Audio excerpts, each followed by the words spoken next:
నెల్లూరులో రంగనాయకుల స్వామి ఆలయంలో వైకుంఠ ఏకాదశి ఏర్పాట్లపై మంత్రి నారాయణ అధికారులతో సమీక్షించారు. ఏర్పాట్లపై శాఖల వారీగా మంత్రికి అధికారులు వివరించారు. తొక్కిసలాటకు తావు లేకుండా పటిష్ట చర్యలు చేపట్టాలని సూచించారు. ఈ సందర్భంగా వైకుంఠ ఏకాదశి ఆహ్వాన పత్రిక మంత్రి నారాయణ ఆవిష్కరించారు.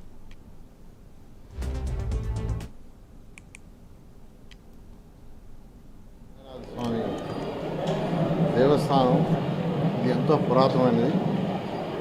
దీన్ని ఉత్తర శ్రీరంగం అని కూడా అంటారు. ఈ యొక్క టెంపుల్లో మనకు ముక్కోటి ఏకాదశి సందర్భంగా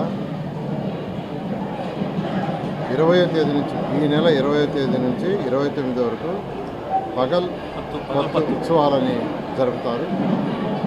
ఆ తర్వాత 30వ తేదీ నుంచి 30వ తేదీ వైకుంఠ ఏకాదశి.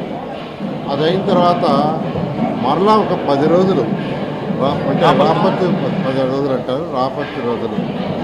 ఆ 10 రోజులు యాక్చువల్గా ఈ యొక్క ఉత్తర ద్వారదర్శనం యాక్చువల్గా ప్రజలకు ఏర్పాటు చేయటం ఉంటుంది. కోటి ఏకాదశి రోజు ఏర్పాటు చేసి తర్వాత 10 రోజులు ఉత్తర దర్శనం ఏర్పాటు జరుగుతుంది.